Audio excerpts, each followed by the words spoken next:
জাতীয় মহাকাশ দিবসের দ্বিতীয় বর্ষপূর্তি পালন করল সায়েন্স সিটি আগরতলা।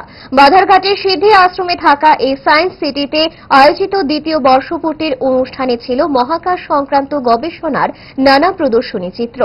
বেশ কয়েকটি স্কুল থেকে আসা স্কুল পড়ুয়াদের মধ্যে প্রদর্শনী দেখতে বেশ উৎসাহ উদ্দীপনা পরিলক্ষিত হয়। স্কুল পড়ুয়াদের সামনে মহাকাশ নিয়ে নানা অজানা কথা মেলে ধরা হয় আয়োজক সংস্থার পক্ষ থেকে। নতুন প্রজন্মের কাছে মহাকাশ নিয়ে গবেষণা এবং জ্ঞানের কৌতূহল বৃদ্ধির লক্ষ্যে এই আয়োজন। সংস্থার কর্মকর্তা শুভ্রনীল রায় সংবাদ মাধ্যমকে জানান, আমরা সায়েন্স সিটি আগরতলাতে আজকে ন্যাশনাল স্পেস ডে, যেটা দ্বিতীয় বর্ষ আমরা উদযাপন করছি। এখানে রাজ্যের আগরতলা শহরের 4-5টি স্কুল এখানে এসছে। তাদেরকে নিয়ে আমরা এখানে প্রথমে এক্সিবিশন হচ্ছে স্পেস ডের উপরে, দেন সেমিনার হবে এবং দেন কুইজ কম্পিটিশন হবে।